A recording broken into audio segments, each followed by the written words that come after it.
Carlos. Perfecto. Tenemos el gusto de platicar, Bob y yo, con Marcela Guerra, que fue senadora por Nuevo León, diputada local y actualmente es diputada federal y vicepresidenta de la mesa directiva de la Cámara de Diputados. Muchísimas gracias por estar aquí con nosotros, diputada. No, pues muchas gracias por invitarme a este programa, a este podcast de ustedes, de Carlos y de Boba. Es un placer y un privilegio compartir un tiempo pues con ustedes, que tienen muchísimo público y además muchos cibernautas, ¿no? Que los siguen. ¿Cuántos los siguen? En TikTok 66,000. No, bueno, buenísimo. Instagram 1,500 y en YouTube 1,500. Pues muy bien, los felicito. Y son dos podcasts, entonces. Entonces son dos. Se juntan, van a hacer un match. Recuerda que Carlos me ayudó poniendo los invitados, por así decirlo, y yo ayudé poniendo el equipo. Y entonces aquí hicimos una mancuerna y pues tenemos gente de muy alta calidad, ¿verdad? Y pues con muy buena calidad de producción. Pues gracias por incluirme en esa calidad. No, gracias. Oye, pues platícanos, hace rato hablamos de la FETEC, de todo ese, pues de que te tocó una generación muy, pues que le entró a la política de lleno, ¿no? Carlos. Perfecto. Tenemos el gusto de platicar, Bob y yo, con Marcela Guerra, que fue senadora por Nuevo León, diputada local y actualmente es diputada federal y vicepresidenta de la mesa directiva de la Cámara de Diputados. Muchísimas gracias por estar aquí con nosotros, diputada. No, pues muchas gracias por invitarme a este programa, a este podcast de ustedes, de Carlos y de Boba. Es un placer y un privilegio compartir un tiempo pues con ustedes, que tienen muchísimo público y además muchos cibernautas, ¿no? Que los siguen. ¿Cuántos los siguen? En TikTok 66,000. No, bueno, buenísimo. Instagram 1,500 y en YouTube 1,500. Pues muy bien, los felicito. Y son dos podcasts, entonces. Entonces son dos. Se juntan, van a hacer un match. Recuerda que Carlos me ayudó poniendo los invitados, por así decirlo, y yo ayudé poniendo el equipo. Y entonces aquí hicimos una mancuerna y pues tenemos gente de muy alta calidad, ¿verdad? Y pues con muy buena calidad de producción. Pues gracias por incluirme en esa calidad. No, gracias. Oye, pues platícanos, hace rato hablamos de la FETEC, de todo ese, pues de que te tocó una generación muy, pues que le entró a la política de lleno, ¿no? Bueno, pues yo primero quiero comentar, porque nos están viendo mucha gente. Quiero decirles que yo estoy formada en el Tecnológico de Monterrey. Y que como carrera, ¿no? Estudié administrador de empresas y ahí me tocó participar en política estudiantil. A nivel tecnológico, ¿qué quiero decir con eso? Que me relacioné con muchísima gente, como bien dices, con un tío tuyo, o un tío político tuyo, que se llama Matías Brito Iguanzo, y que, pues, así como él, con Manuel Cloutier, con Rafael Rubio, con Gastón Luquén, que posteriormente a través de los años luego me los vine a encontrar en la Cámara de Diputados. Yo ya como diputada federal y ellos también por mayoría. Entonces, pues sí, finalmente uno tiene la vocación desde muy joven, y esto que tiene que ver mucho con los jóvenes. Desde muy jóvenes las personas se dan cuenta de las vocaciones que tienen y encauzan sus energías para cumplirlas. En este caso, esa fue mi participación en la Federación de Estudiantes del Tecnológico. Y bueno, pues me divertí muchísimo, contribuimos muchísimo a sacar muchos fondos para las becas de estudiantes que no podían pues tener dinero para sus libros o para su manutención, ya que el Tecnológico les brindaba las becas para estudiar ahí, pero no así la de su estancia y la de su manutención y sus libros. Entonces hacíamos bailes, hacíamos reuniones, hacíamos encuentros de todo tipo para que muchos de los estudiantes que hoy seguramente nos están viendo algunos pudieran llegar a concluir su carrera con éxito. No, claro, y yo me imagino que era un mundo donde lo padre es que conocías gente no solo de diferentes carreras, sino de otros estados, ¿no? De todo el país, porque el Tecnológico en ese entonces no tenía campus. Era nada más el TEC de Monterrey en Monterrey. Y en ese sentido, pues llegaban los de Chihuahua, llegaban los de Sonora, llegaban los de todos lados, de todas partes, incluyendo de Nuevo León, del sur de Nuevo León, de Gualahuizas y de todos lados. Entonces tenía el Tecnológico un crisol de expresiones de estudiantes jóvenes de todo el país. ¿Y qué quiero decir con esto? Que cada quien, por ejemplo, tenía en sus fiestas o en sus reuniones, en sus asambleas, pues música original de sus estados. Tabasco llevaba su música, Sinaloa llevaba, me acuerdo perfecto, su tambora, en fin. Entonces era un aprendizaje verdaderamente tremendo para todos los que vivíamos en Monterrey, el de convivir con otros estudiantes de otras entidades federativas. Ahora se les dice entidades federativas, antes eran los estados, ya cambió la Constitución.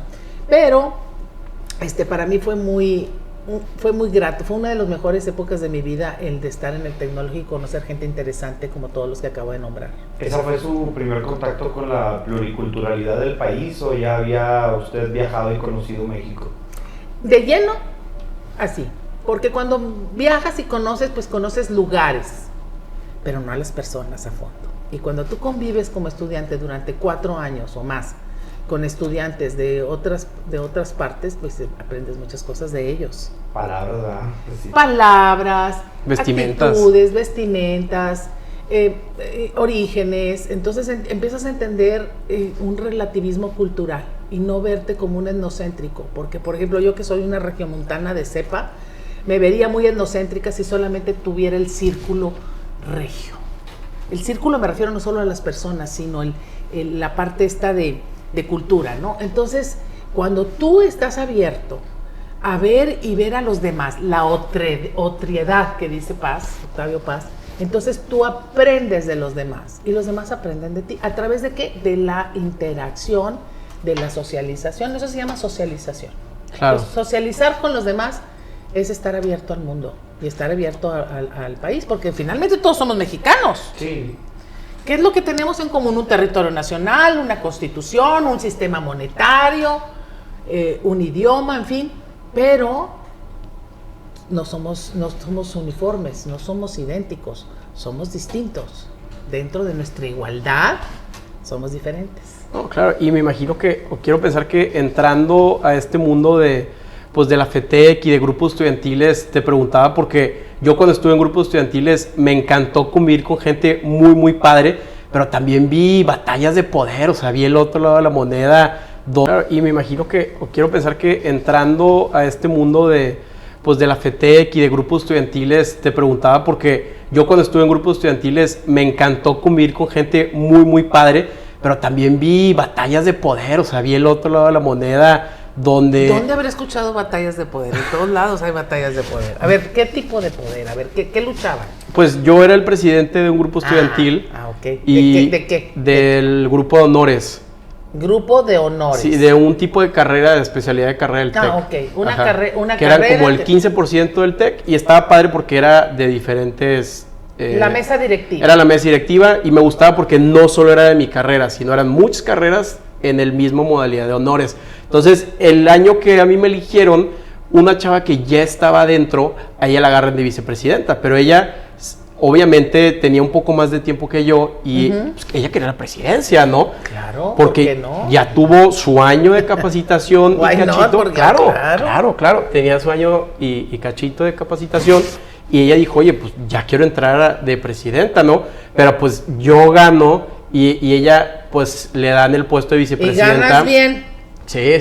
Nada que hiciste chanchullo. No, porque es un voto interno, entonces solo vota la mesa directiva, no es como en la FETEC que se arma los votos y te tuman votos, que ese es otro lado oscuro, ¿no? Representación. Sí. O sea, la FETEC tiene mucha representación porque representas a todos los estudiantes. Claro, pero aquí es un voto interno, entonces ya cuando llegamos los dos al grupo, hubo choques porque ella quería hacer ciertas cosas, pero había una cierta jerarquía donde se tenía que hacer y en parte creo que a ella no le gustó sentir que no estaba tomando el último voto y me metieron ¿qué será? Metieron jueces de los grupos estudiantiles y hubo votación con una jueza. ¿Y saliste avanti? Sí, o sea, sí, bueno.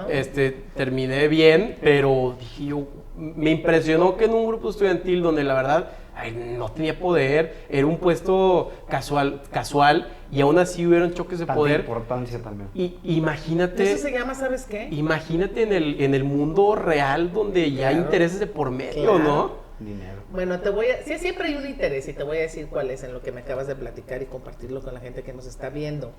Siempre hay un interés y ese interés es el de figurar, el de sobresalir, el de que te tomen en cuenta, ¿sí? Claro. Ese es el interés. Ser reconocido. El del reconocimiento, y está muy claro en la escala de Maslow.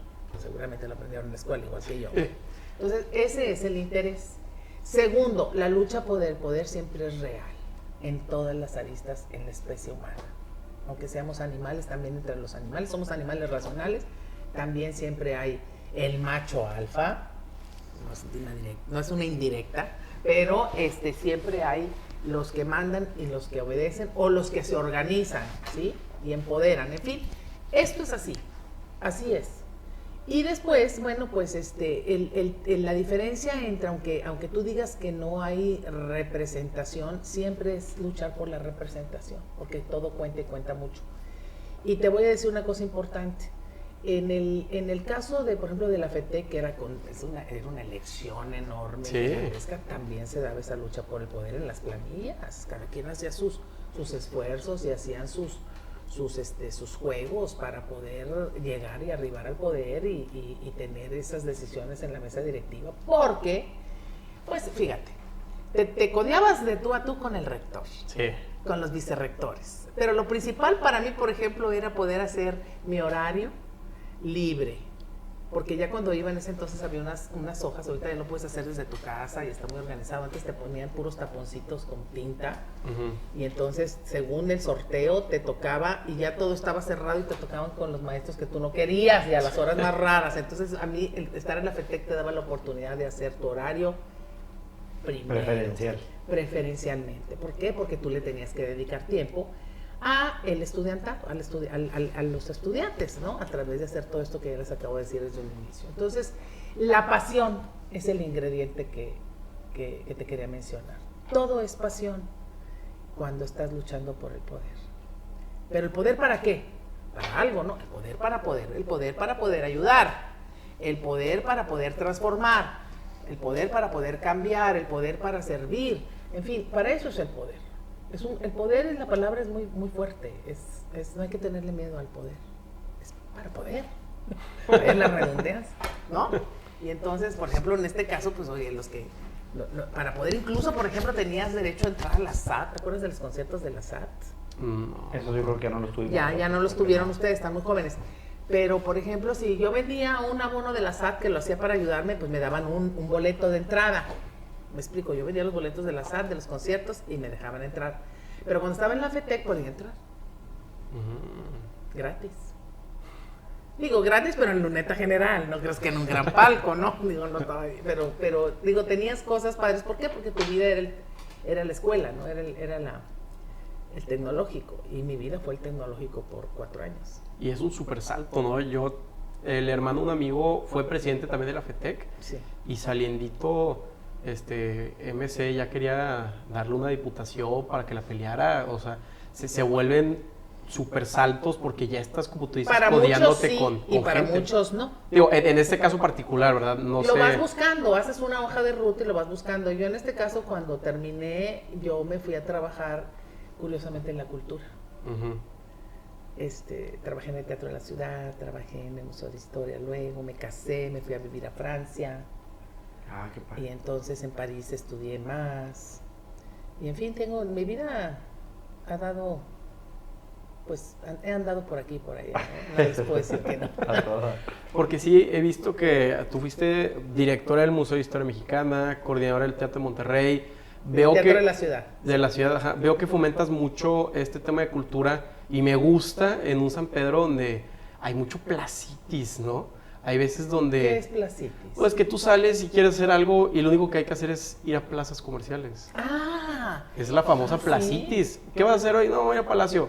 Ojo, no estoy diciendo que esté mal, pero a mí me gustaría algo más cultural, más fomento, más museos. Ver, si alguien tiene oferta cultural es Monterrey. El problema es que no lo publicita. Tienes Marco. Ahorita está Julio Galán el Marco, un gran pintor, ha fallecido. Un gran pintor que vivió aquí, sin embargo no es de aquí, es de Coahuila. pero tienes Julio Galán, tienes exposiciones temporales todas las que quieras, tienes el Museo de Historia, tienes el Museo de la Indumentaria también al lado del Museo de Historia, el Museo Regional, tienes la Casa de la Cultura, tienes bueno, a ver, hay museos, hay conciertos, hay teatro todo el tiempo, no como antes, es más, yo acabo de estar bueno, hay conciertos, acabo de estar con Alice, que me invitó una amiga, pues la presidenta de Conarte, Verónica González, a quien le agradezco que me haya invitado. Es Alice Smith o algo así se apellida ella, no me acuerdo, se me fue el nombre. Extraordinaria, y estaba en la arena, tienes la arena, tienes el auditorio, el otro auditorio dentro del Parque Fundidora, puedes ir a convivir con la naturaleza al Parque Fundidora, hay muchísimos eventos. El chiste es tener la voluntad para ir y darte el tiempo. Está la Cineteca. Está ahora una fotografía, hay una colección de fotografía en la fototeca de Yaguno, o sea, oferta hay. Quien no quiere aprovecharla es otra cosa y se quiere ir a pasear, que a veces sin comprar, a las plazas comerciales porque hay clima y hace mucho calor, y yo los entiendo, se quieren ir a pasear, a tomar una nieve, porque desgraciadamente Monterrey con el calentamiento global cada vez estamos peor. Entonces tú no puedes a las 2 de la tarde ir a pasear por la Plaza Morelos como se hacía antes, o no puedes pasear aquí en San Pedro 400 o como San Pedro aquí sobre la calzada porque te coces. Prácticamente quedas pintado ahí en el asfalto, ¿sí me explico? Y de rojo también. Entonces, a pesar de que tiene una gran cantidad de árboles, el cambio climático nos está alcanzando, el destino nos está alcanzando y tenemos mucha culpa nosotros. Y los jóvenes tienen la llave para resolverlo. ¿Por qué? Porque tenemos que dejar de consumir, dejar de ser consumistas, cambiar nuestros hábitos, o sea, ya, y las voluntades políticas cuentan también para dejar y las económicas, para dejar vamos a decir, de explotar o de extraer combustibles fósiles e irnos a las energías renovables. Pero bueno, ese es otro tema que si quieren lo platicamos después, no nos quiero aburrir con eso. Pero es un tema también de mis causas de la Agenda 2030. Yo soy la coordinadora de la Agenda 2030 en la Cámara de Diputados. Y la Agenda 2030 se centra en la sostenibilidad. Ser sostenibles y ser sustentables. ¿Qué significa eso? Ser responsables. Y que cada una de nuestras acciones vayan encaminadas a ver por el planeta. A ver simple y sencillamente por las próximas generaciones, por nuestros hijos, por nuestros hermanos. Y ver por nosotros mismos en el hoy y en el ahora. ¿Qué quiero decir con eso? Que tenemos que evitar el calentamiento global porque ahora diría y voy a decir algo muy coloquial, nos va a cargar el payaso.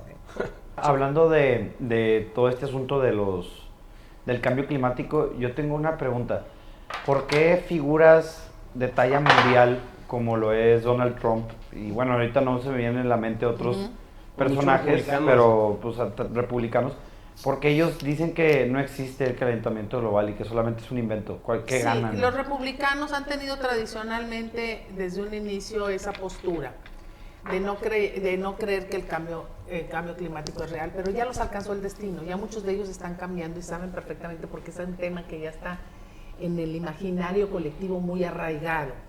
Y está muy claro además en la Agenda 2030 que emitió la ONU desde el 2015, México la firmó, y que son de los objetivos de desarrollo sostenibles, que vienen de los objetivos de desarrollo del milenio que fracasaron en el mundo, porque ningún país lo siguió. Pero ahora, cuando París, si se recordarán, en el 2015 hizo en la COP, ¿saben lo que son las COPs? Las COPs son los encuentros mundiales de discusión del cambio climático y todo lo que tiene que ver. Son las ferias mundiales, y en París hubo una enorme que fue el parteaguas, porque ahí se tomó la decisión y se firmó por parte de todos los países, especialmente los emisores de dióxido de carbono y que producen el efecto invernadero y que nos hace ser todo más caliente en nuestras vidas. Lo firmaron los países, entonces se comprometieron a bajar por lo menos 1 grado. Cosa que ha pasado, pero no es suficiente, porque ahora traemos un tema, cuando en aquel entonces, en el 2015, se discutió lo del cambio climático, siempre se está discutiendo, pero en ese momento del bajar 1 grado de temperatura a través de, pues, de regular, por ejemplo, el consumo de combustibles fósiles, de buscar algunas alternativas y buscar biodegradabilidad en los materiales que usamos, como es el plástico, en fin. Entonces, no se discutió el tema del agua. Ese es el tema del próximo siglo, de este 21 y del que viene.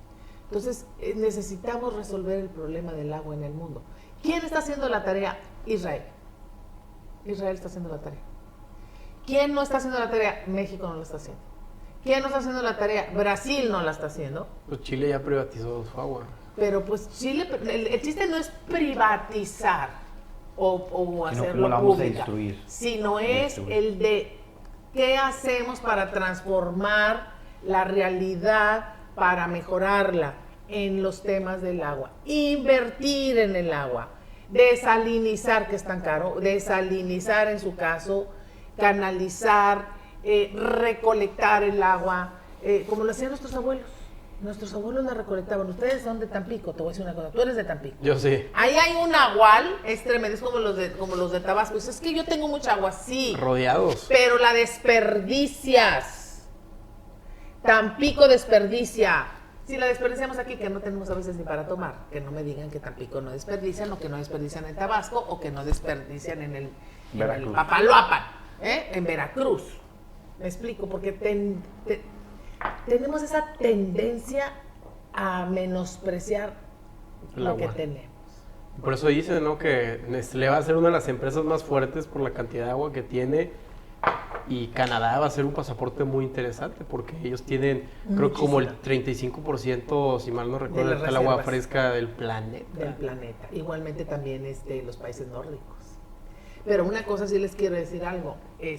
Imagínense nada más lo que cuesta transportar el agua de Canadá. ¿Qué necesidad? A ver, México estamos rodeados de 2 océanos, de un golfo. Tenemos 2 golfos porque tenemos... ¿Una península? A ver, pero lo usan mal, ¿no? Siempre es como la caja chica del gobernador, hay todas esas comisiones de agua y nadie sabe qué onda. La caja chica no del gobernador, la caja chica de todo el mundo. Entonces digo, hay que corregir todas esas malas prácticas, incluyendo la peor de todas, que es la corrupción. Y no es un choro, se los dice alguien que siempre he luchado contra la corrupción desde que estuve en todas las legislaciones, he estado en la Comisión de Vigilancia, pero no es suficiente. Tenemos que cambiar de raíz. No como dice el Bronco, que en paz descanse el Bronco, políticamente hablando, dice que les iba a mochar, no se trata de mochar las manos, se trata de cambiar las actitudes y de moralizar la política. ¿Qué quiero decir con eso? Privilegiar la ética en la política. Y yo tengo una duda, diputada. ¿Qué será? Cuando fue Rodrigo Medina gobernador, o en el 2015, pues yo veo que usted en el PRI tiene mucha, pues es figura, ¿no? Tiene buena influencia, tiene mucha influencia en el partido. Entonces yo siempre me he quedado preguntando por qué no se postuló. Bueno, el 2015 no, sí no postula. Fue por Ivonne, pero ¿por qué no se la dan? Por intereses. Porque tienen los intereses, los grupos preponderantes del partido siempre pretenden manipular al que se va a quedar o la que se va a quedar, por intereses. Y ese es el problema. No les importa si hay talento, no les importa si no hay corazón. El corazón todo el mundo lo tiene seguramente en política, y el corazoncito que les late a todos por la lucha por el poder, no. Sino son los intereses, ¿no? ¿Quién me va a hacer caso? ¿A quién voy a manipular? ¿Quién voy a traer como un títere? O sea, esas son ¿quién es mi grupo? Son muchas aristas, esos son los intereses, ¿no? Y yo nunca he sucumbido a ningún apetito del poder. Trato de no, soy una humana, o sea, como ustedes, como todos, pero tengo la conciencia de no sucumbir a ningún apetito del poder. ¿Cuál es el poder? El poder del que acabamos de hablar. Pero hay apetitos del poder. Y hay quien se sirve del poder. Porque el poder es bueno para poder hacer cosas por el prójimo, pero quien se sirve del poder no debe de ostentar el poder, no debe de llegar, ni siquiera de lejos.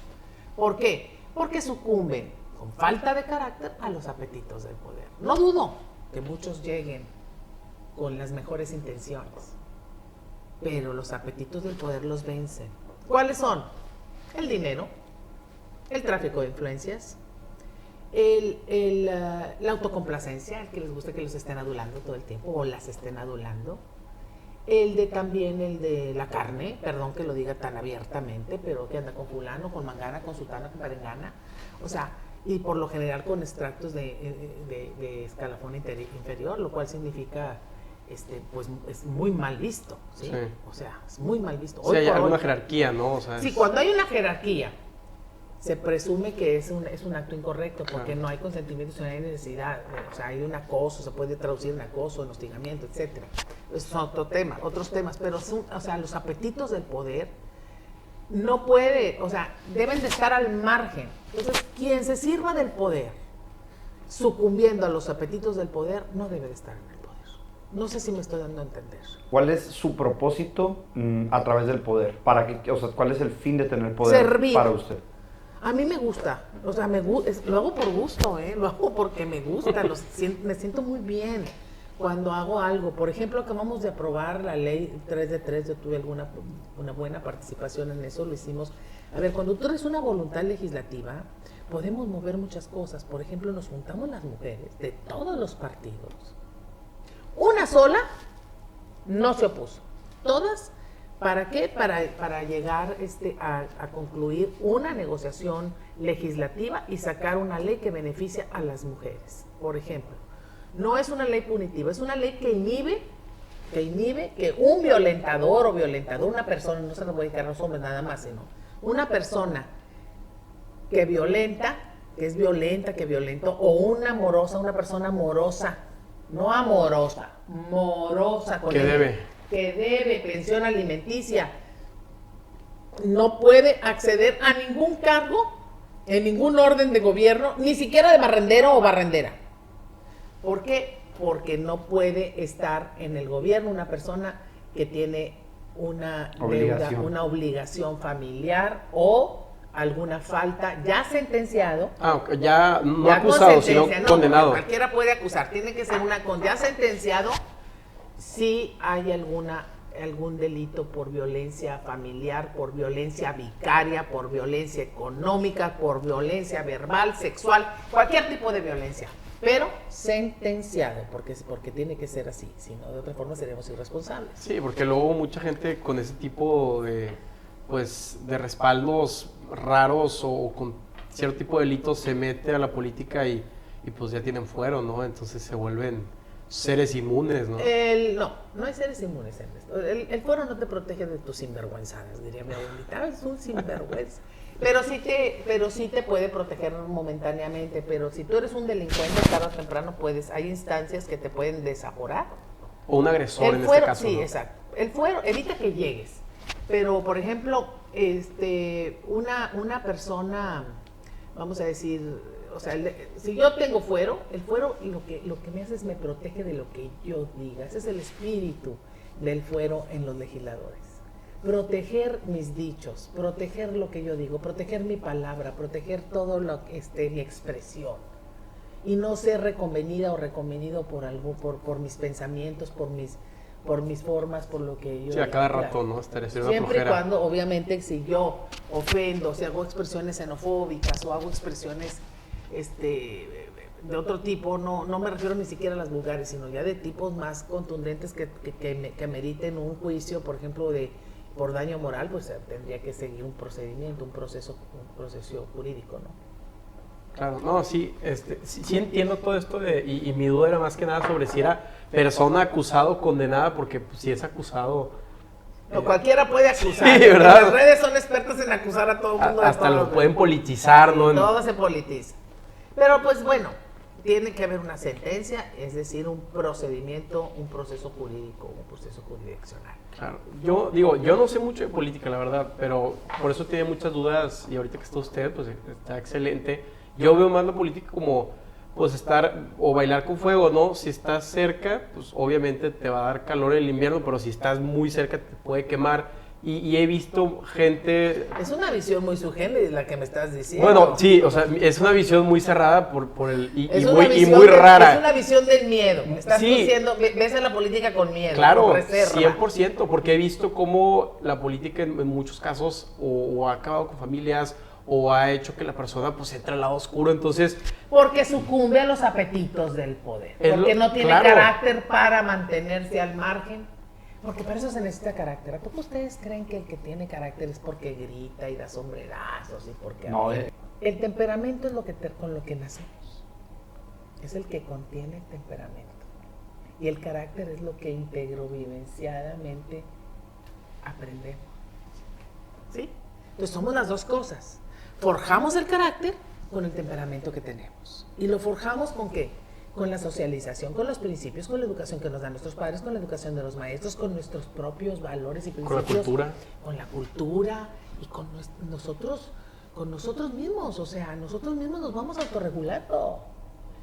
Entonces uno va forjando un carácter, independientemente de los golpes que recibe uno de la vida, que pues uno viene a vivir y la vida es la vida. Sí. Viene uno a aprender y viene uno a gozarla o a sufrirla también, pero es la vida. Entonces, si tú tienes el carácter suficiente para no sucumbir a tus apetitos, así tal cual, tus apetitos, entonces vas a ser un gran gobernante. O sea, tú te das cuenta cuando estás en la cámara de algún diputado joven que está entrando y dices, él se va a sucumbir o esta persona no. Totalmente. ¿Cuál es un ejemplo que tú me digas? No puedo hablar de no, las personas, No porque personas. sería No, muy fuerte, obviamente pero no hay vamos a muchos. usar el nombre, pero sí ciertas características de gente que has visto anteriormente que digas, se va a sucumbir. O sea, ¿cuáles son las tendencias, cuáles son las características de alguien que se puede sucumbir? Pierden el tiempo con cosas banales, pierden el tiempo en, que también a veces es una característica de los jóvenes, la extravagancia de los jóvenes, el solo hecho es característico. O sea, los relojes, las marcas, los carros. No, bueno, eso es banalidad, y también dicen los budistas, el samsara. Son las ilusiones que los mueven. Eso también les puede pasar. No tiene que ver con eso. Tiene que ver cuando están en el ejercicio del poder, que no se manejen con ética política, que no se manejen con propiedad, que no se manejen concentrándose en lo que tienen que hacer en el aquí y en el ahora.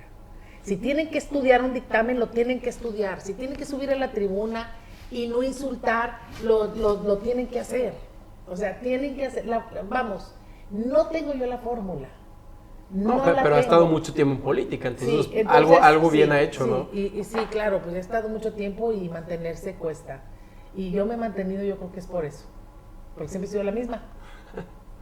Nunca he cambiado. Se los puede decir, no he cambiado, no me trato de disfrazar de lo que no soy como soy, y la gente me acepta como soy. Y a veces y no tiene tampoco por qué aceptarme, tampoco soy monedita, porque soy una mujer dura, dicen es muy dura, pero a veces dicen es que es muy buena. Cada quien dice lo que quiere decir de las personas, pero yo sé lo que yo tengo que hacer, y el que tiene que hacer, el que sabe lo que tiene que hacer, siempre se va a codear con lo mejor en la política. ¿Qué te quiero decir, codearte con lo mejor? Con las mieles de la política, porque la política no hay que verla con miedo, como lo acabas de decir. Sí, no, me va a total. quemar y que me va a después del- chamuscar, y ahí viene el chamuco y ahí viene el cuco. Después del grupo estudiantil, no, hombre, ¿no?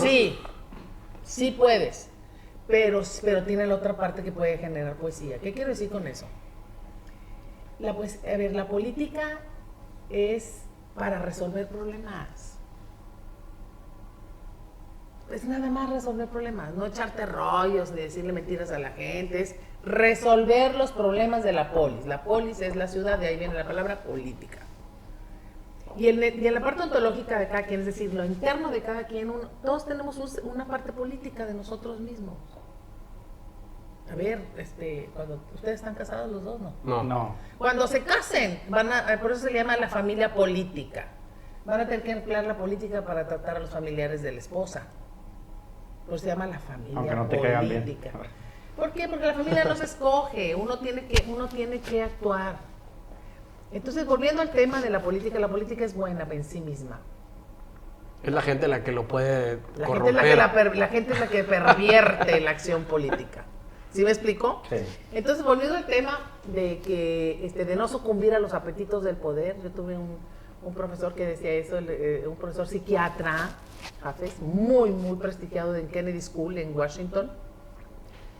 Y entonces decía que nosotros tenemos que tener muy claro las lealtades que tenemos. Entonces, ¿cuáles son tus lealtades? ¿Cuáles son mis lealtades? ¿A quién le tienes lealtad? Entonces, esos son temas que en política uno se tiene que preguntar. Entonces, el juego del equilibrio de las lealtades, es decir, juega mucho también en la ética política. En el sentido de, y quiero ver si entendí, tú tienes que conocerte bien a qué causas verdaderamente crees y quién eres, cuáles son tus tentaciones para al momento de que llegue el juego político no sucumbas a... No sucumbas a tus apetitos. A tus apetitos. Y los apetitos ya dije cuáles son. O al mareo, ¿no? Sí, no, el mareo es consecuencia de sucumbir a los apetitos. Ah, okay. El mareo, el que se marea es porque no está preparado para el poder. Hay un chorro de esos, y de esos. Pero bueno, no importa, tampoco es un ¿saben qué es? Es un ejercicio de concentración, de disciplina, de estar constantemente en el estudio y sobre todo otra cosa importante, tener muy claras las causas para tus lealtades. Por ejemplo, si tú eres un dirigente sindical, un líder sindical que llegaste para representar a la clase trabajadora, a los trabajadores, a los obreros, tienes que tener esa ruta de representar realmente a la clase trabajadora de los obreros y no abandonarlos por ninguna circunstancia. Si yo, que soy de la clase media trabajadora, que vengo de ese extracto, pues tengo que escuchar a la clase media en sus demandas, porque es la clase batalladora, la que batalla para salir adelante, para pagar las escuelas de los niños, es la gente que sale a votar, son ciudadanos modelos que buscan no solo vivir bien, sino sobrevivir también en algunas ocasiones cuando hay crisis económica. Pero pues la clase media casi no participa. No, la clase media participa muchísimo, son los que más salen a votar. ¿Sí me explico? Entonces, pero yo independientemente de su participación, si yo represento a la clase media, lo tengo que hacer con dignidad.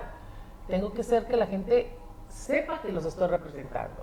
Por ejemplo, si a mí me dicen, me acuerdo perfecto porque le sacamos a Calderón al presidente Calderón, me acuerdo la deducibilidad. ¿A quién? Al presidente Calderón, entonces yo era diputada y era oposición, y sacamos la deducibilidad de las escuelas privadas para ayudar a la clase media. Porque si una persona, estamos en plena crisis también, una persona que tiene a sus hijos en el kinder o tiene a sus hijos en la escuela y estás pagando una escuela privada, quiere decir que le estás quitando una carga al Estado en la escuela pública y le estás permitiendo que una persona que no puede pagar la escuela privada pueda entrar a la escuela pública, porque ya están a veces muchas de ellas saturadas, otras no tanto, pero en fin. Entonces, eso debe de ser retribuida con un estímulo fiscal. Entonces, hay un estímulo fiscal. Había un estímulo fiscal. ¿Ya no? Sí, se mantiene todavía. Pero te voy a decir una cosa, ahora el presidente, ahora en la 4T, está en un embate y está en contra de las clases medias. Las clases medias y contra las clases altas, pues las clases altas son muy pocas familias. ¿Sí me explico? Muchas de ellas ya ni siquiera viven en el país. Pero todos los que estamos aquí sosteniendo este país, los que tenemos la fuerza productiva por las pymes, las pequeñas empresas, yo con ese tipo de gente me identifico. No, y tener una pyme lucho por las pymes, lucho por las pymes, que son las medianas, y lucho también por todo el sistema de producción, lucho por ellos, porque cuesta mucho producir. Yo tengo un emprendedor en la casa que es mi hijo, y lucha muchísimo, sobre todo en pandemia, ¿cómo les fue? Y ahora los millennials son tremendos, porque no le quieren trabajar a nadie. ¿O me equivoco? No, pues si nadie quiere tener porque, su jefe, no, porque sí, todo el mundo quiere emprender y todo, porque es una nueva generación de mexicanos y de mexicanas que quieren hacer sus cosas aparte y vender y hacer cosas o generar ahora con la industria digital y todo eso, ¿no? Entonces, creo que hay que darles oportunidades. No hay que darles dinero. Yo no creo en darles dinero. Hay que dar becas, sí, pero becas para que estudien, no becas para que se mantengan y luego no sé en qué vaya a pasar. Pero becas para que estudien o capacitación laboral, para que trabajen. ¿Sí me explico? O sea, yo sí creo en los jóvenes. Yo he luchado mucho por ellos, porque los jóvenes, yo fui joven y no había las oportunidades que tienen ahora. Hay más cada vez. Pero también es más difícil porque hay muchos apetitos también. ¿Cómo? Que son las drogas. Las drogas que están en la calle. Hay muchísimas drogas. sintéticas y naturales y de todo tipo que ponen en peligro la vida de nuestros jóvenes. Entonces, pues tenemos que luchar porque las drogas no es un tema de seguridad, es un tema de amor. Un joven que anda en drogas es para evasión, para probar, por extravagante, por lo que tú quieras. Sin embargo, nosotros necesitamos hacer campañas, el Estado mexicano tiene que hacer campañas contra eso y tiene que atacar el problema de raíz. No solo es un tema de seguridad. Es también como de salud mental, ¿no? ¿Cómo? El tema de las drogas. ¿Cómo salud mental? Pues sí, yo siempre he visto que las drogas muchas veces son como un efecto secundario de una mala, una sociedad que tiene un mal acercamiento hacia la salud mental, ¿no? No, hombre, pues ahorita si yo te dijera las estándares de quién se droga, mucha gente se droga. Y no crean que nada más es con la cannabis, La cannabis, la cannabis, dice alguien, ay, no, la cannabis, ¿qué? No, drogas sintéticas, el fentanilo, todas esas drogas que le dañan la cabeza a los jóvenes y que luego los sacan y los dejan en las profundas depresiones. Y eso hace que sean completamente improductivos, pero además producen dolor en la familia. Muerte. Hay mucho también que hacer, y muerte, claro, hay un dolor permanente. Entonces, porque tú ves a la persona que se va deteriorando. Yo que trato con gente todo el día lo veo en las colonias populares, lo veo, porque hay muchos tipos de drogas, baratas, caras, de todo tipo. Y es un tema, hay un mercado de eso. Entonces tendríamos que discutir el de la legalización de las drogas naturales para poder tener que el Estado tenga el control de eso. No puedes, los narcotraficantes o el crimen organizado no debe ni puede tener el control de todo eso. No seríamos los primeros en hacerlo, ¿verdad? Ya hay otros países que lo han hecho. Y Uruguay. Creo que también Portugal, Holanda. Canadá un poco. Sí, Holanda. Podríamos aprovechar estos modelos o estos experimentos que ya pasaron para tomar lo bueno y desechar lo que no funcionó, ¿verdad? No es como que estaríamos entrando a ciegas a algo que seríamos como pioneros, ¿no? Ya existe y podemos basarnos en otros países. Claro, en experiencias exitosas.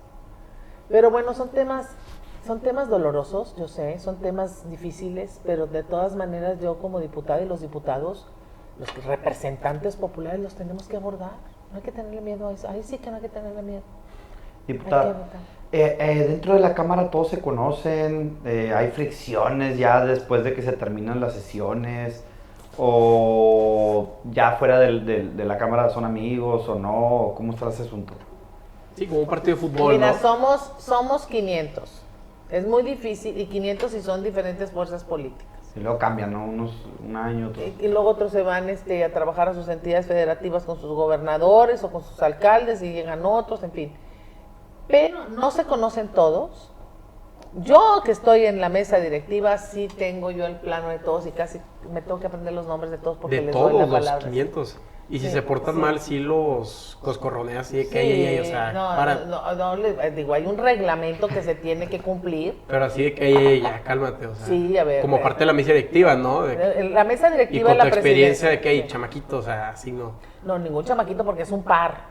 Yo tengo que tener respeto de la presidencia hacia ellos, como de ellos hacia la presidencia, o la vicepresidencia, o las secretarías. Somos pares, pero tenemos que dirigirnos. Hay un articulado donde en todo momento los diputados y las diputadas se deben de dirigir hacia sus colegas, hacia sus pares, de forma, o sea, de una forma correcta, educada. Porque el insultar no te hace mejorar en el debate, ¿sí? Cuando hay un buen debate es cuando el debate está cargado de argumentos y no de insultos. Cuando hay un debate de baja calidad es cuando está lleno de insultos y ningún argumento. Sí. Y desgraciadamente Los hemos visto. Los hemos visto. Entonces se batalla a veces muchísimo, pero pues es una tarea que yo ya sé hacer muy bien. O sea, sé muy bien cómo aplicar el reglamento me lo sé, lo conozco a profundidad, he sido muchas veces diputada y trato de dar lo mejor de mí para que en el pleno las cosas puedan ocurrir de la mejor forma y que se puedan votar los más dictámenes posibles por el bien de la nación. Esa es la verdad. La gente no quiere ver a la clase política pelear. Quiere que se le resuelvan sus problemas. Quiere alta política, no quiere ver politiquería más que a los medios les encanta cuando consignan que se peleó fulano, que le aventó no sé qué a Mangano, que le dijeron no sé qué. Pero pues eso también ya, les voy a decir una cosa, los medios cada vez están pues cada vez más fuera de la órbita. Ahora esto, las redes, ahí entramos nosotros.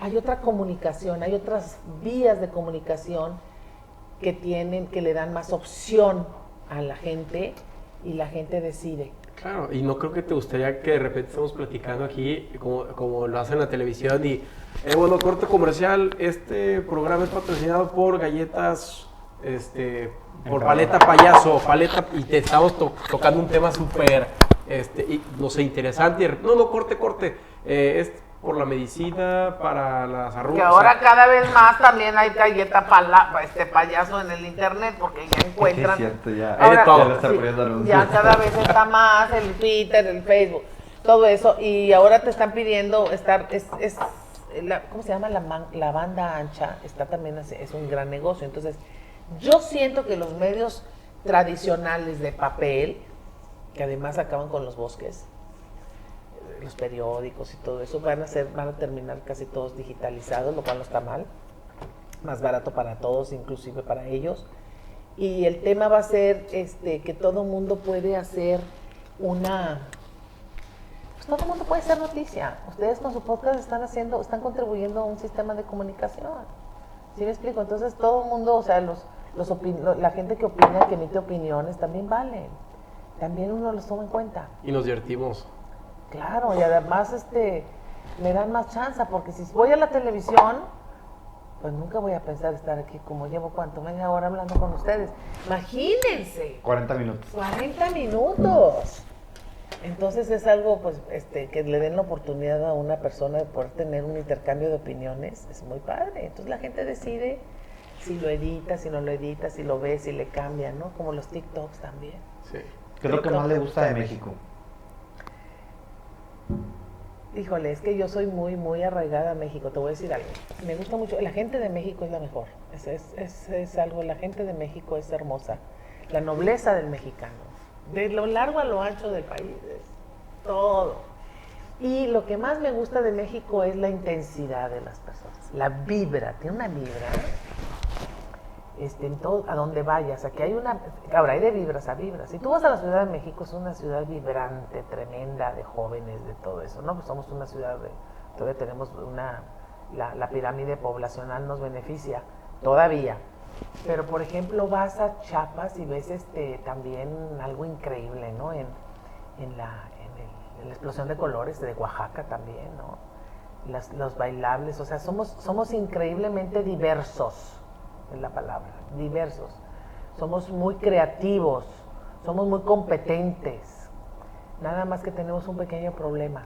No nos la creemos. Hay que creérnosla. O sea, somos fregones. Como dice, ¿no? Se burlaban del Chicharito, ¿no? Pero yo creo que él decía cosas, o sea, decía la verdad. No sé si entiendes de qué me refiero.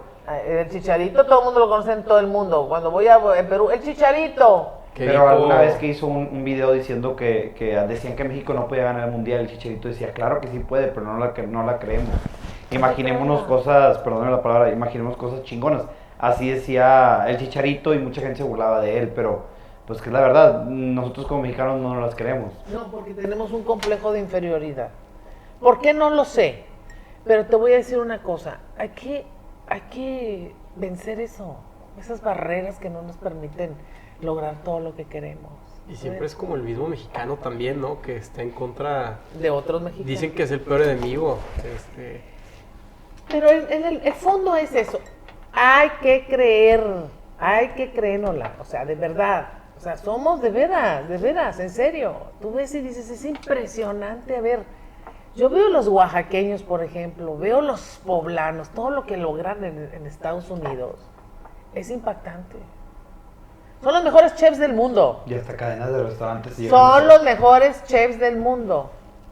tienen unas habilidades culinarias impresionantes porque México es una explosión de sabores, es una explosión de colores. Es surreal, ¿no? Es surreal. México es uno de los mejores países para vivir y es uno de los mejores países para vacacionar y no nos merecemos la ola de violencia que estamos viviendo. ¿Por qué? Porque hay intereses, hay corrupción y porque tenemos que ser más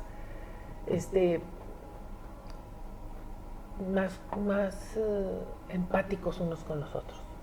Muchas veces no nos conocemos ni los propios vecinos, ¿no? O sea, ¿cómo creas esa empatía si no conoces a la otra persona, no sabes por lo que vive? Muchas veces estamos como que tan encerrados en nuestras burbujas que pues, de repente se te olvida que hay otro tipo de gente que está sufriendo o Esos son los jóvenes que yo los veo muy individualistas. Cuidado. Ese es otro atributo que tienen los jóvenes millennials. Están en el individualismo total. Tienen que brincar a la burbuja, tienen que quitar esa burbuja y voltear a ver a los demás. Eso le digo a mi hijo a cada rato. Mucho. Entonces, pero no es una crítica a ustedes, ¿eh? A mí me encantan los... No, pero sí me cayó el saco, mi mamá también siempre me dice. Entonces, ¿por qué? Porque ya, pues es una generación. Pero entonces también las generaciones pueden cambiar al mundo. Entonces, sí pueden cambiar a México también. Digo, la verdad es que el estado de ser joven es como transitorio, ¿no? Uh-huh. Al rato van a estar como yo, sí, no van a ser jóvenes toda la vida, ¿no? ¿Cómo? No digas eso. No digas de mí eso. se acuerdan, los veré en 10 años, ¿eh? Los veré en 10 años, casados y con hijos y batallando. Hombre, no. Por lo pronto vamos a disfrutar. Sí, Bueno, sí, ¿verdad? No hay de otra. Claro que sí. Y sobre todo hagan algo por el planeta, ¿eh? Les encargo desde su ámbito, no importa que el que sea. Tengan la conciencia para que este mundo no esté tan para que en las futuras generaciones de nuestros hijos y nietos nos vaya mejor.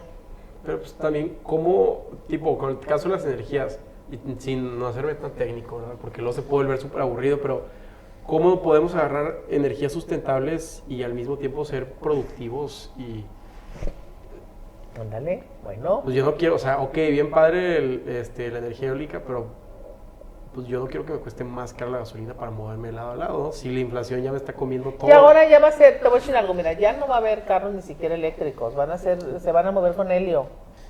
Hidrógeno. Con hidrógeno, perdón, con hidrógeno. Yo ya los vi en Francia. ¿En serio? Con hidrógeno. Sí, eso de Elon Musk es como una farsa que en unos años va a dejar de existir y el mundo se va a mover hacia el Y a mí se me hace que lo vamos a tener aquí y para cuando termine esa mega planta no va a va a estar existir. va a estar pasada de moda, va a estar out. Bueno, pero fue el megalogro de Samuel García, ¿no? Bueno, como ese es lo que vamos a ver primero que se logre y luego ya que lo cacaraquee.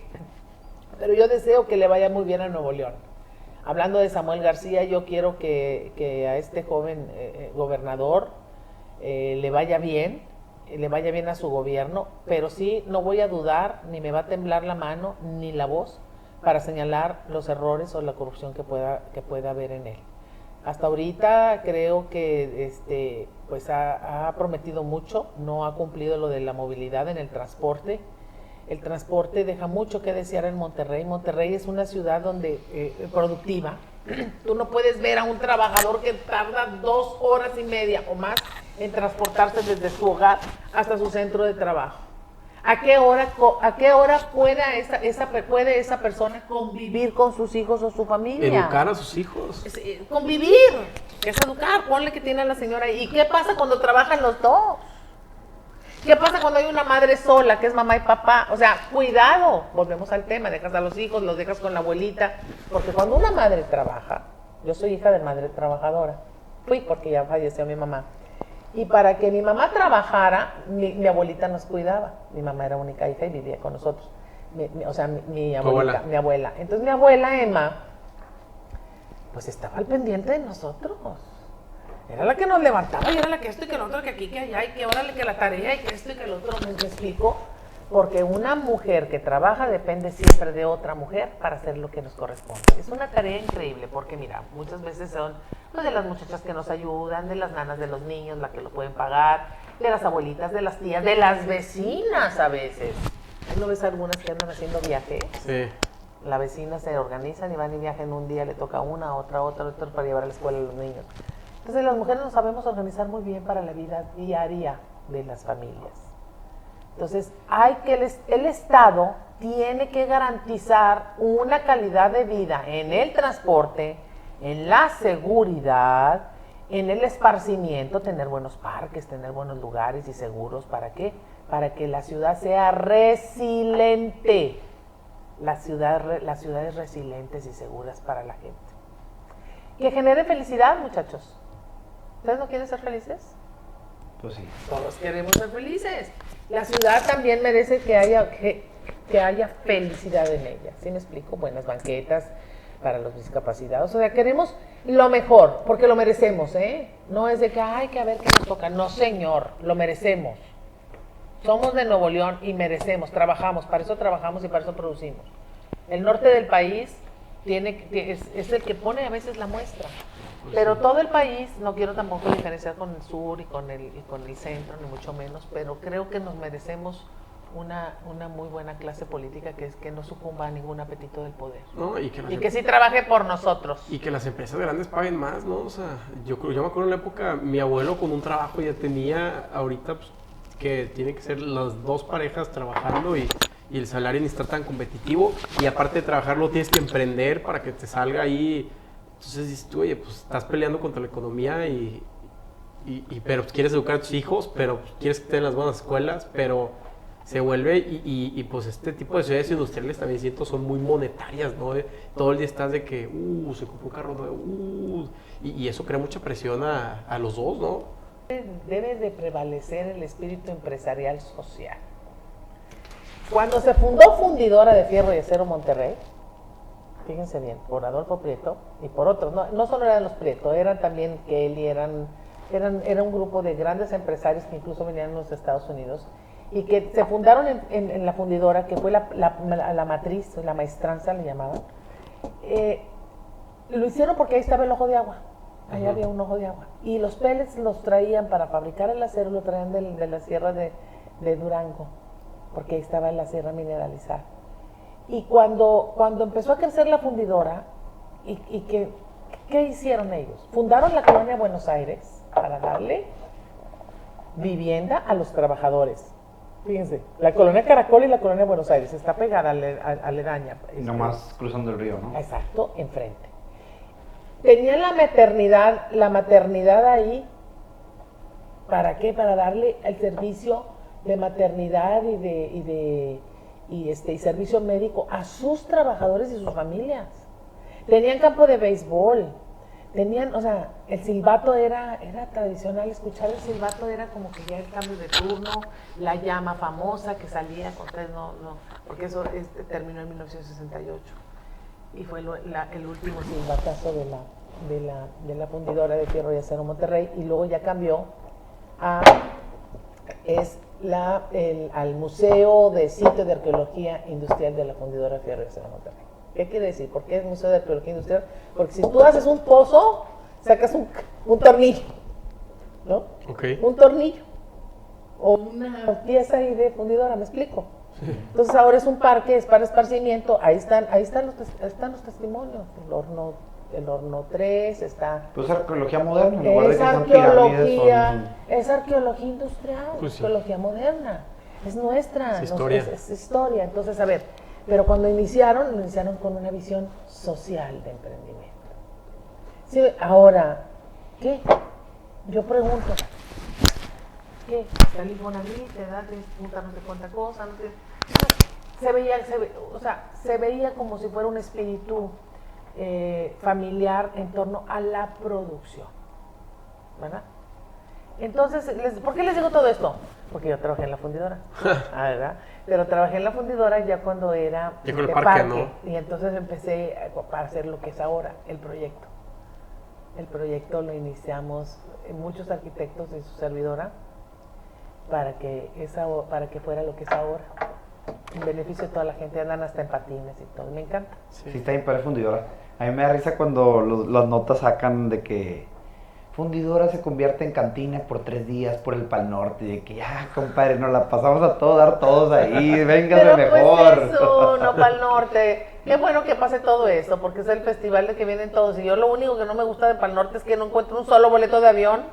Eso sí para te regresar, para porque regresar estoy al allá fin, yo, ¿no? sí, porque estoy en la Cámara de Diputados y cuando quiero regresar, pues está, no, es que, oye, ¿por qué no hay boletos? Es que está para el norte. Le dije, ay, bueno, mejor mañana. Sí, pero nunca falta el medio amarillista que se avienta la nota de se convierte la fundidora en una cantina y que no sé qué. Una cantina De excesos. Sí, una cantina de excesos, sí. Pues así es, habrá que aguantar tantito. Miren, para el norte vienen de todo el país, incluso Sí, de la del parte mundo. vienen de parte de Texas y todo. Ujú. Deja mucha derrama económica para el norte. Siempre hay que fomentar ese tipo de Hoteles eventos. llenos, no, hombre. Hay derrama, hay turismo, el turismo cultural popular, porque no puedo decir que es de la cultura. O sea, ya quisiera yo que que de pronto hay una ópera y que Se también llena. hay ópera Pues y no se sabía. viene, claro, pues es que La ustedes Sinfónica vienen de la Uni, ahí sí, están por... también en Mederos. Ajá, en Mederos. A ver, yo voy a todo eso y me encanta, me doy mi tiempo. Es que yo como estudié publicidad y nos dieron muchas Sí. clases de arte, yo sí conozco un poco de toda la cultura Ahora que hay aquí en también hay Monterrey. teatro. Yo, de hecho, te vi en una serie de Netflix y estuvo muy random. Con lo de, ¿cómo se llama? Vaquero de Mediodía, lo de Samuel Noyola, lo del poeta. Poeta Es- perdido. me gustó que haya algo de cultura y hayan artistas regios, ¿no? No, hay muchísimos, pero a ver, muchísimos. Lo que hay que hacer es estar en el ánimo de estar viendo lo que hay para que te adentres en la parte que puede ser muy, muy bonita. O sea, la cultura es espléndida. Sí, se ve en una serie de Netflix Sí. que se llama Vaquero de Mediodía. ¿Cómo te contactaron ahí? No, porque yo, el libro que escribió Samuel, su primer libro me lo dedicó a mí, era mi amigo. Sí. Mm. Ahí lo dice en la película. Que Samuel Es de fue un Diego- poeta, es de- ¿no? Es de Diego Sorno. Te voy a decir una cosa, Samuel un día desapareció. Es una historia desgarradora, es una historia triste, como muchas hay en el mundo.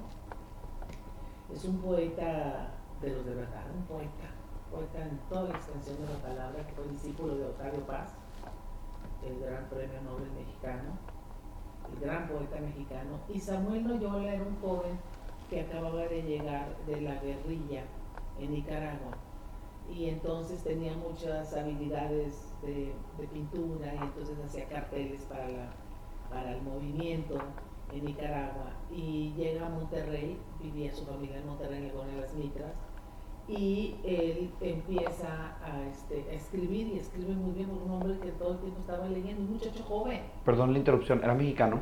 Sí, claro. ¿Y qué hacía en Nicaragua? Se fue a pelear como... Pues fue a Toda perseguir esta un ola de- sueño de ayudar cruzó la frontera seguramente a pie, o sea, se fue allá, cruzó. Estilo Como el Che Guevara, Orwell. ¿no? Que no era... No, a ver. Che Guevara es otra cosa.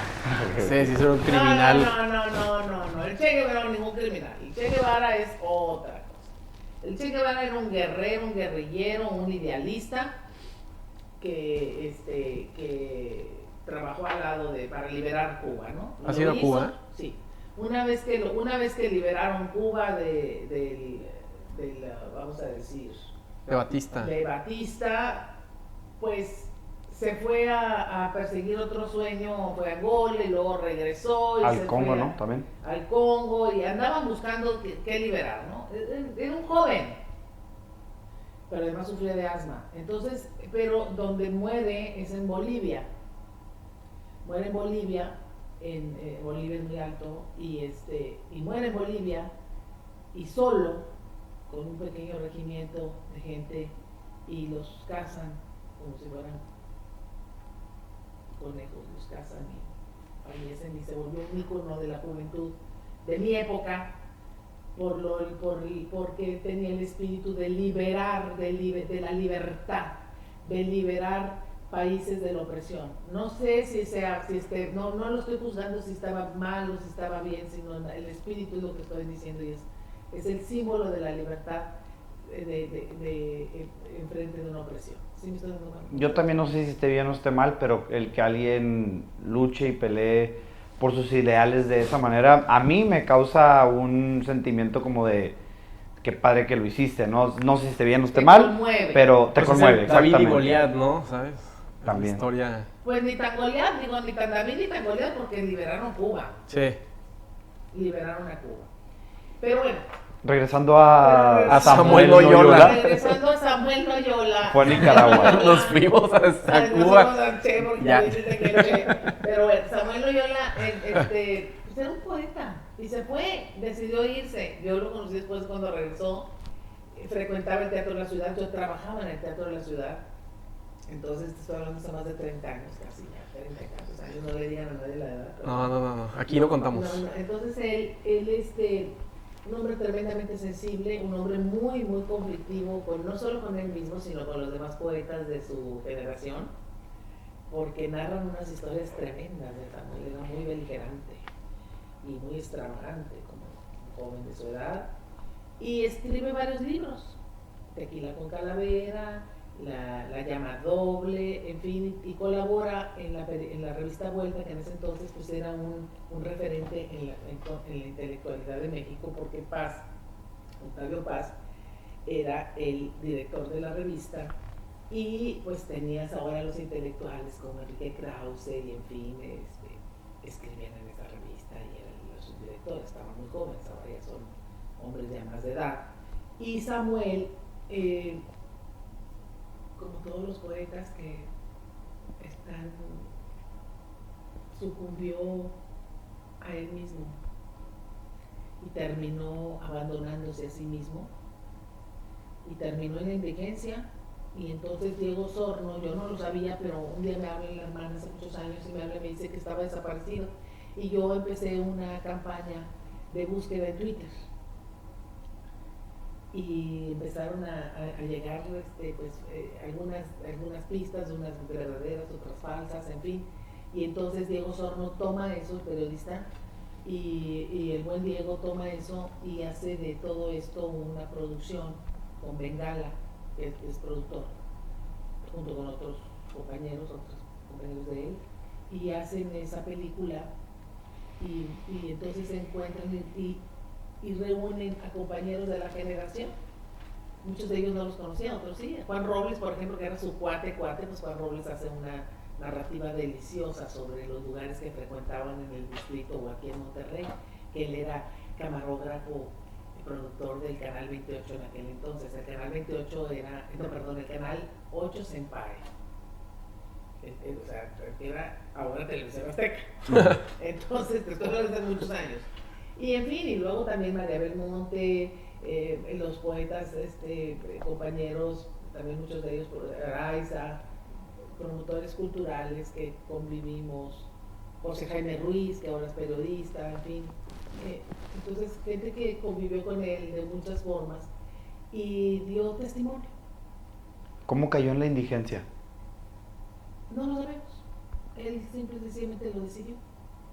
Él decidió vivir en el Caribe, luego iba a ir, o sea, de eso trata la película.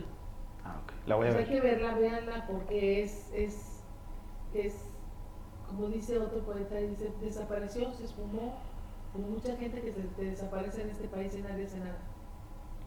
Y no sabemos dónde está. Y te lo juro que lo estuvimos buscando. Sí. Pero tenemos el legado de él, que son sus libros. Y las historias de todos los allegados de él. Él era mi amigo y yo lo recuerdo con aprecio. Pues Diego dice que en una nota que a él le gustaría pensar que Samuel está en Madrid, se hizo musulmán y que se está riendo de todos nosotros, ¿no? Por ese comentario. Eso es lo que dijo Diego, por eso cuando al final dijo, ¿de qué te vas a reír? Digo, me voy a reír con Samuel pensando eso, y nos reímos, ¿no? Entonces, sí. O se pudo haber ido a otra parte del mundo, no lo sabemos. Simplemente se fue. Pero, digo, es una historia súper trágica, pero me gusta saber que hay un contexto y hay gente cultural en esta ciudad que está fomentando todo eso. Y digo, no es un alto arte, pero pues veo que últimamente ha habido mucho cine promocionándose en Monterrey. ¿Por qué? No sé, pero mi teoría es que como hay muchas biosferas dentro de Monterrey, tú en 3 horas puedes estar en dunas, puedes estar al agua en 4, hay bosque, y Hollywood se fundó en parte por eso, ¿no? Porque tienes muchísimas biosferas para grabar y pues es mucho más barato que la Ciudad de México. Entonces veo que se está fomentando este tipo de cosas. No solo es eso, no solo son las locaciones, yo creo que también tiene que ver con el estímulo fiscal del cine. Okay. Ese me tocó hacerlo a mí, junto con otras diputadas y diputados en la Secretaría de la Legislatura, ese estímulo fiscal. ¿Cuál es el 130 y...? No me acuerdo el Algo número, así, ¿no? El de Ficine o el de IMCINE. IMCINE. Sí. Pero no es de IMCINE, es del gobierno, es el estímulo fiscal para... 189 creo que es. Para hacer películas. Y ese estímulo fiscal funcionó y gracias a eso le dio un boom a todos los productores. 100%. Entre ellos Iñárritu, ¿eh? Sí. Entre ellos Iñárritu, entre ellos también el Chivo Figueroa. En fin, a ver, todos ellos salieron de aquí. Digo, no de aquí de Monterrey, sino De México. de México. Y tenemos, ¿sí saben ustedes que los mejores directores del mundo son los mexicanos? Claro. No hay otros, ¿eh? Digo, sí hay, está Oliver Stone, está Scorsese, pero a ver, los mejores directores del mundo y el mejor fotógrafo del mundo son los mexicanos. Es que vivimos en un país muy surreal, entonces sientes que estás en el cine todos los días. Guillermo del Toro, ¿no les gusta Guillermo del Toro? A mí no tanto. ¿Por qué no te gusta? Por sus personajes. Pues no soy tan fan de los monstruos y no me gustan las películas animadas. Okay. Pero reconozco que es un monstruo. Sí, es un monstruo. Que es... ¿No te gustó Pinocho? no la pude ver. Pero a ver, no, estás como mi hijo. Yo no la he visto. Me aburrió y empezó a cantar y dije, no, ya. No, pero es mi gusto personal, sí, yo sé que soy el raro. Bueno, yo estuve en Nueva York a ver cómo lo hicieron. Hay 1000 Pinochos, se hicieron más grandes, chiquitos, o sea, porque es cine artesanal. ¿Cómo le dicen stop motion? Sí, es stop motion, pero... artesanal. O sea, tú estás viendo, todo en miniatura y entonces está filmado de una forma impresionante. Son muñecos tallados de madera, grandes, chiquitos, medianos y todo. Y entonces, pero a ver, a mí me parece, primero la historia de Pinocho es fascinante. No es el niño que dice mentiras, o sea, que le crece la nariz, ¿no? Muy triste esta, ¿no? Pinocho es un niño que quiere conocer el mundo. ¿Sí? Y que quiere tener experiencias y vivirlo, ¿no? Y entonces de ahí viene el tema de Pinocho. Obviamente con el argumento evidente que lo hace bien, que le crece la nariz cada que dice una mentira. Pero eso no es el centro. El centro es que es un niño inquieto, curioso, que quiere y que es bueno además. Que no es un niño perverso ni nada, sino siempre rescata al prójimo. Entonces, vela, es algo excepcional. No sé por qué no te gustó. ¿La de la forma del agua no te gustó? No, tampoco la vi. Ni la del laberinto del fauno. No. Son buenas. Qué bárbaro. Son buenas. Son unas piezas maestras. Mimic. Yo soy fan de Del Toro. Me gusta mucho. Y el gabinete de las curiosidades, ¿no lo has visto? Yo empecé el primer capítulo, pero la verdad es que últimamente no he visto mucho la tele, entonces no le seguí. Sí, bueno. Hay que ver a Del Toro desde el principio. Y te voy a dar una para que te guste. Mira. La primera película del Toro fue Conociéndolo a él. Yo la vi en Estudios Churubusco. En la Ciudad de México. Sí. Y se llamaba Cronos, la invención de Cronos. Del dios del tiempo. Sí, era del tiempo, entonces era vela. Esa fue su primer película hace como unos 35 años, 30 años. Entonces ha subido como la espuma, es un hombre con mucha humildad intelectual. Sí. Es un grande de entre los grandes, ¿eh? Y con humildad porque siempre está todo el tiempo aprendiendo de los demás y aconsejando a sus pares. Entonces a mí me gusta mucho él, me gusta Iñárritu, me gusta mucho desde que vi Amores Perros. Amores Perros está muy Hombre, increíble, es el Perros Pulp Fiction mexicano. A ver, Amores Perros es una joya. Y no por Gael, digo, o sea, no, sino porque la música además es increíble. La narrativa, ¿no? También. La narrativa es increíble y luego la edición de la película es espectacular. Y casi muere gente, ¿no? Haciendo la película, en el acto del choque. No, bueno, ese choque es tremendo y la desesperación de la que está en la silla de ruedas, todo la hace ser una joya cinematográfica, sin duda. A mí me gusta mucho, bueno, Renacido también, Iñárritu es un genio, es un gran director de los grandes, entre los grandes. Y Lubensky, bueno, pues el chivo es algo que le dicen cariñosamente, es el mejor fotógrafo. Yo cuando decía, ¿por qué es el mejor fotógrafo? Vi una película que se llamaba La Princesita, se las recomiendo. ¿La princesita? La Princesita.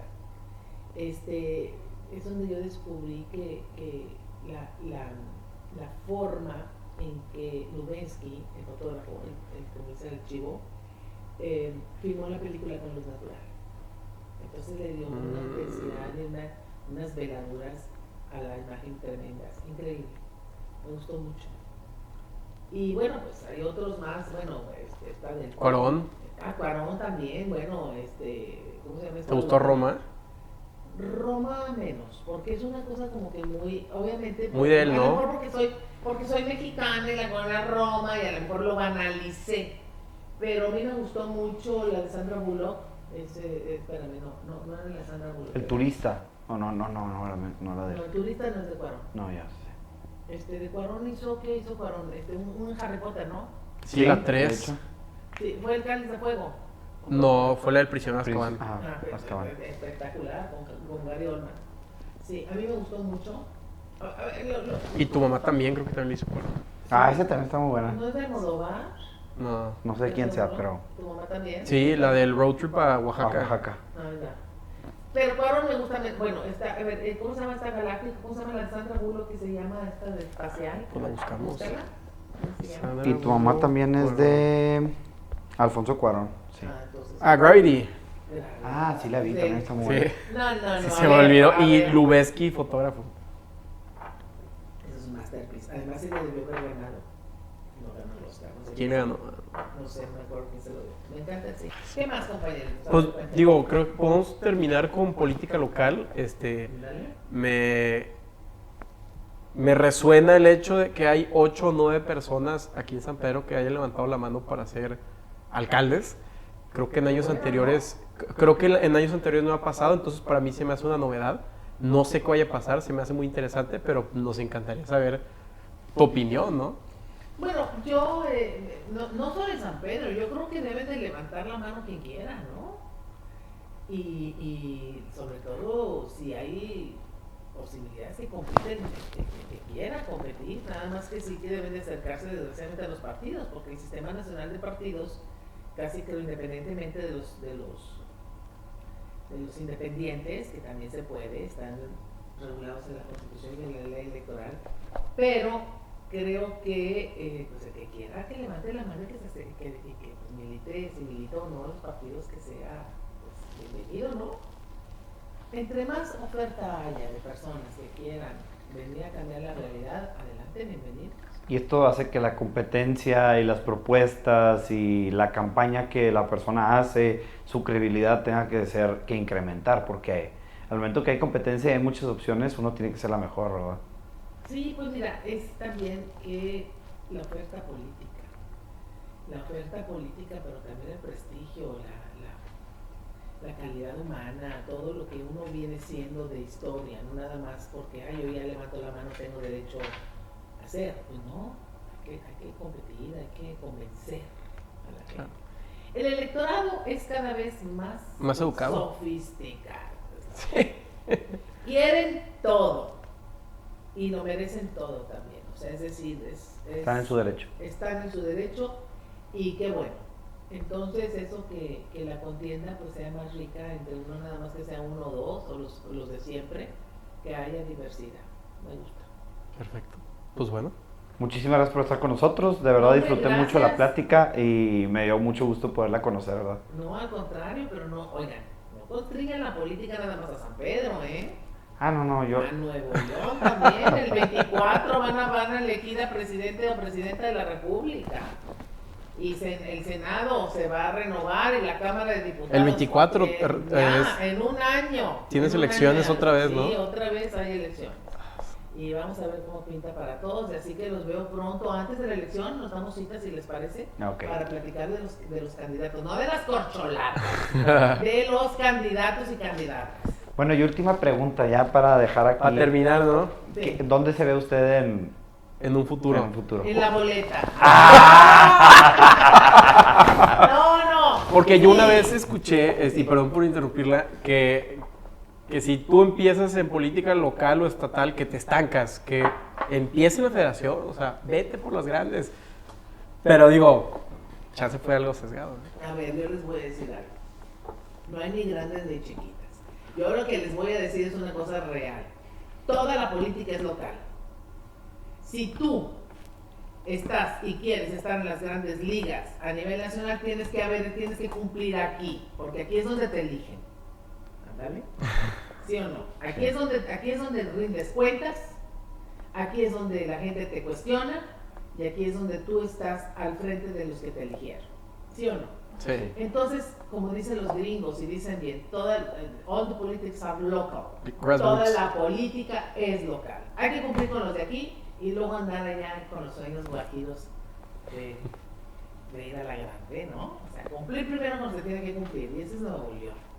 Hay que ver por Nuevo León, hay que ver por Monterrey, en el caso de yo soy de Monterrey, hay que ver por San Pedro, quien esté en San Pedro, hay que ver, hay que cumplirle a la gente, hay que darle a la gente, no servirse con la cuchara grande. Hay que servir a la gente y no servirse a sí mismo. ¿Ya me entendieron? Sí. Entonces, ya me expliqué. Entonces, toda la política debe de empezar directo localmente. Claro. ¿Ok? Perfecto. Pues muchas gracias por su tiempo, muchas gracias por sus palabras y por abrirse con nosotros y expresarse. Se lo agradecemos bastante, de verdad. No, y yo a ustedes, porque además son unos jóvenes muy inquietos y me encanta que estén ustedes difundiendo todo y que entrevisten gente y que tengan un podcast y todo eso. Entonces, bueno, pues los voy a ver brevemente. Y si los invita al Congreso también. También pueden venir a la hora que quieran. Nada más ahorita estamos en receso, pero ¿qué les parece en septiembre? Para que empiecen a ver cómo está la cosa ahí. Entonces, no se me vayan a infartar.